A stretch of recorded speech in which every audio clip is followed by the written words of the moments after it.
nós tocamos a nossa vida.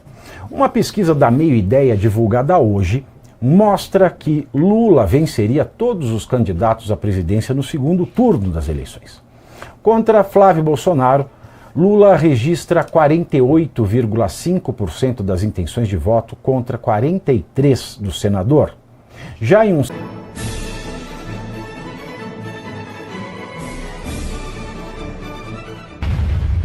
nós tocamos a nossa vida. Uma pesquisa da Meio Ideia divulgada hoje mostra que Lula venceria todos os candidatos à presidência no segundo turno das eleições. Contra Flávio Bolsonaro, Lula registra 48,5% das intenções de voto contra 43% do senador. Já em um cenário de primeiro turno, Lula soma 43% das intenções de voto, enquanto Flávio chega aos 35%, com os outros candidatos sequer ultrapassando a marca de 6% cada. Agora, uma coisa interessante da pesquisa Meio Ideia é que a pesquisa Meio Ideia, ela nunca deu vitória numérica ao Flávio. Sempre o Lula esteve à frente. Mas algo interessante é, o Flávio vem crescendo de pesquisa em pesquisa, de rodada em rodada. E a avaliação do governo Lula é ruim e péssima em tudo, menos na educação, vai entender.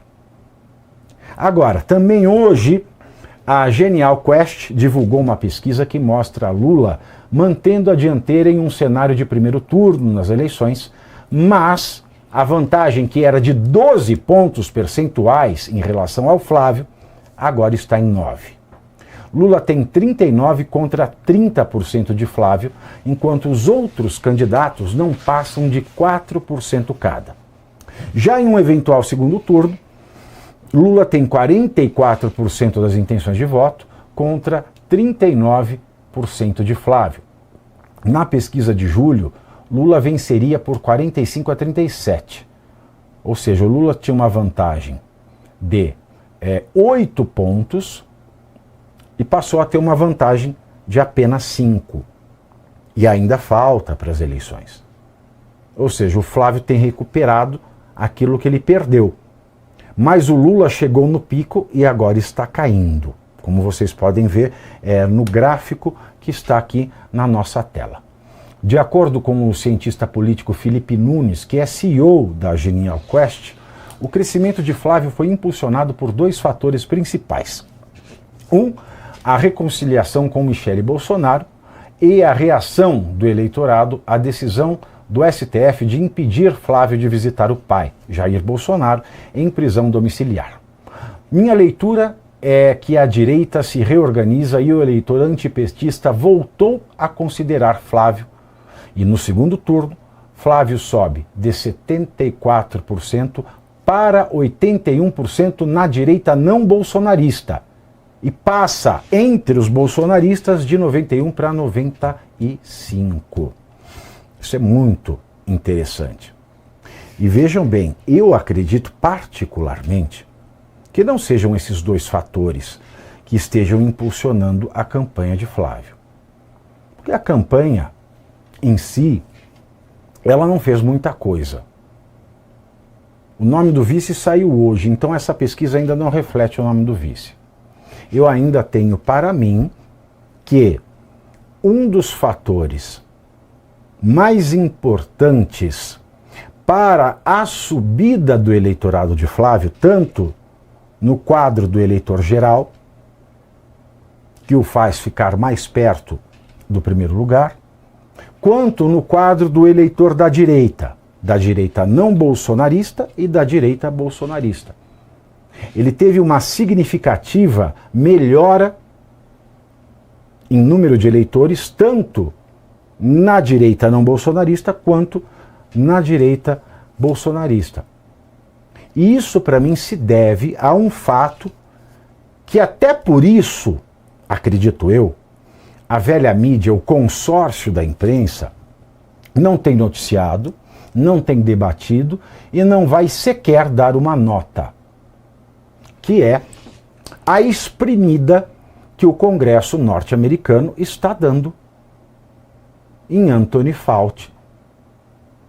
Porque se diz que ele, a mando das farmacêuticas, impediu um debate aberto, verdadeiro, sincero e que expusesse os riscos da vacina do Covid durante a pandemia. Acredito piamente que esse seja um fator preponderante para a recuperação da campanha do Flávio, porque a campanha em si não tem feito nada que ajude.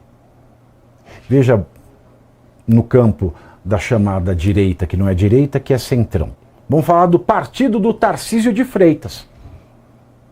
Na última segunda-feira, o presidente do Republicanos, o deputado Marcos Pereira, avisou ao Flávio que o Republicanos, o partido do Edir Macedo, e que é o partido, repito, do governador de São Paulo, Tarcísio de Freitas, não vai fazer aliança com ele.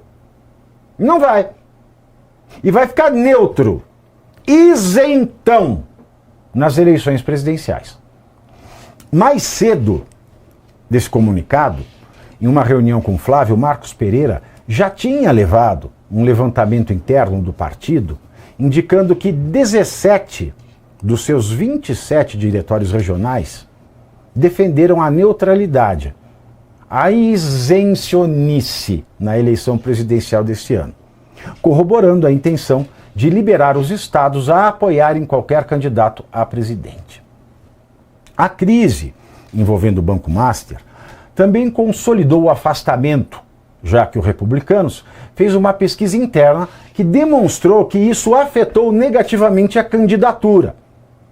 Como se o Republicanos não fosse o partido da Igreja Universal, que estivesse encalacrada até o último pelo pubiano com o Banco de Gimais.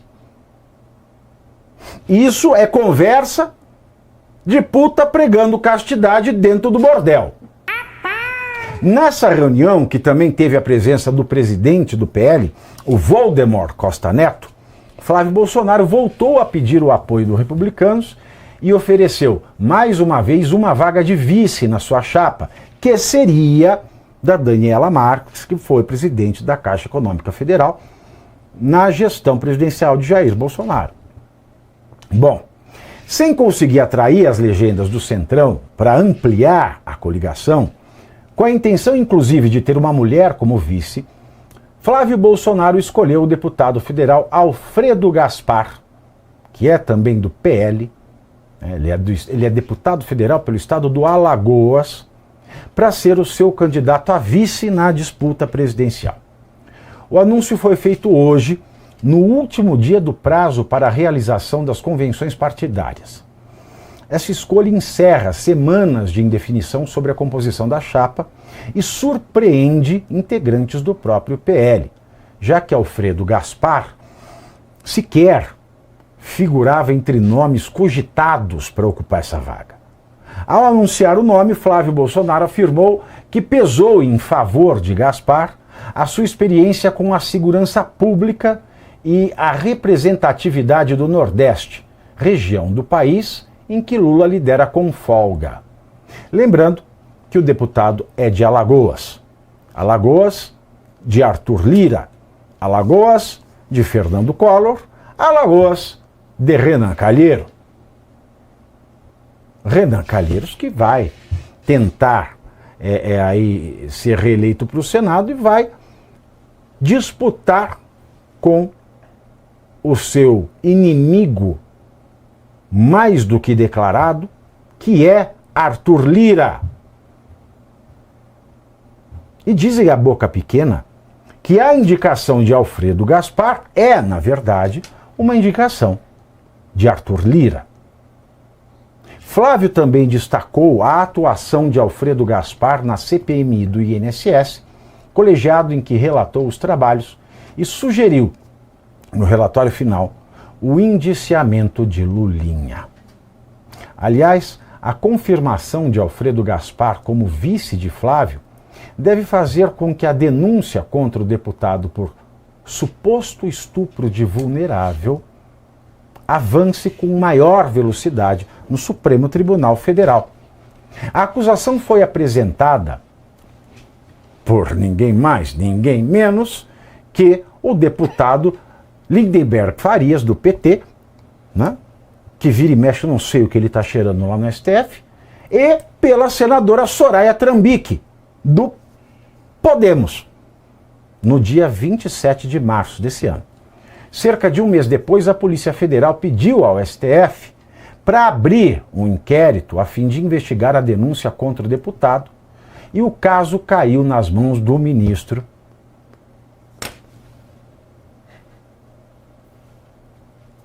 Gilmar Mendes.